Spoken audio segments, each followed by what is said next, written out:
बिस्मिल्लाहिर्रहमानिर्रहीम।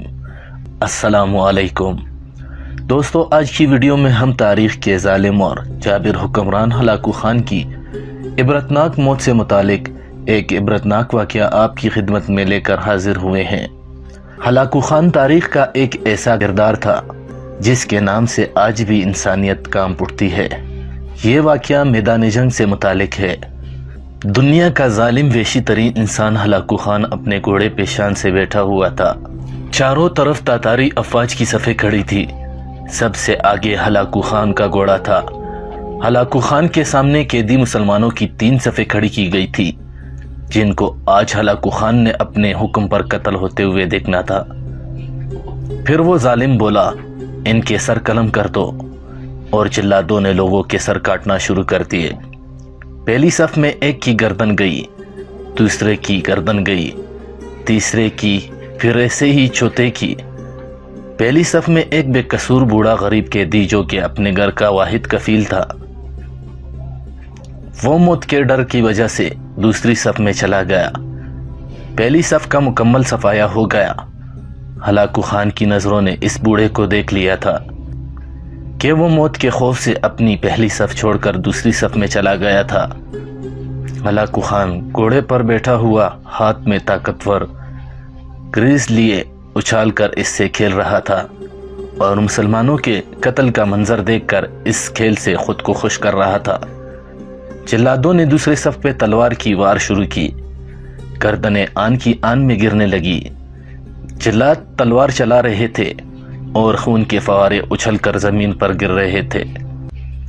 इस बूढ़े बाबे ने जब देखा कि दूसरी सफ के लोगों की गर्दनें कटकर इसकी बारी बहुत जल्द आने वाली है, तो वो भागकर तीसरी सफ में खड़ा हो गया। हलाकू खान की नजरें बूढ़े पे जमी हुई थी कि अब तो तीसरी सफ आखिरी है, इसके बाद ये कहाँ छुपने की कोशिश करेगा। इस बेवकूफ बूढ़े को मेरी तलवार से कौन बचा सकता है। मैंने लाखों इंसान मार दिए हैं, तो ये कब तक बचेगा। तीसरी सफ पर जिल्लादों की तलवारें बिजली बनकर गिरी थी। हलाकू खान की नजरें मुसलसल इस बूढ़े पे थी कि कैसे वो बेचैन होकर मौत की वजह से बेकरार है। तीसरी सफ के इंसानों की गर्दनें गिर रही थी।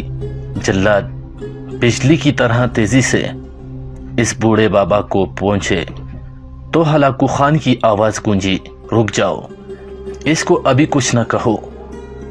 बाबा बता, पहली सफ से तू दूसरी सफ में भाग गया, जब वो खत्म हुई तो तू तीसरी सफ में भाग आया।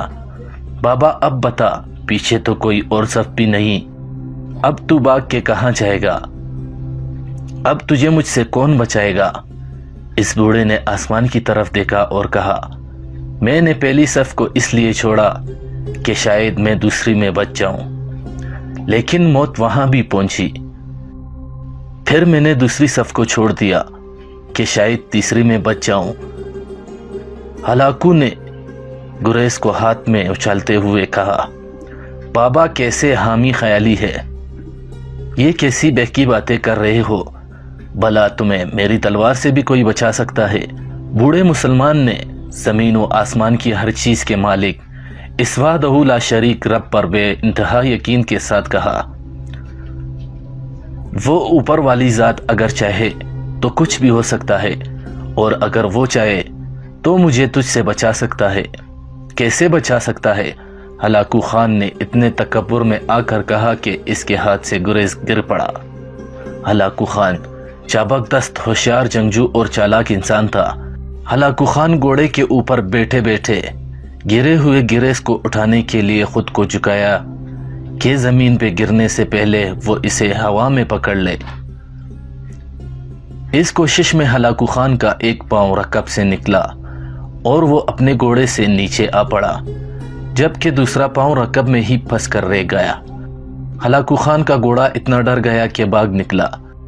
हलाकू ने खुद को बचाने की बड़ी कोशिश की। लश्कर भी हरकत में आ गया, लेकिन घोड़ा इतना ताकतवर था कि किसी के काबू में ना आया।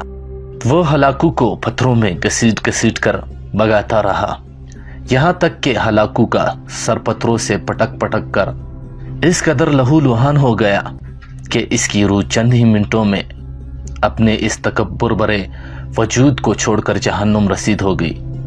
لشکر نے جب بے انتہا کوشش کے بعد ہلاکو خان کی طاقتور گھوڑے کو قابو کیا تو اس وقت تک اس کا سر بری طریقے سے کچل چکا تھا۔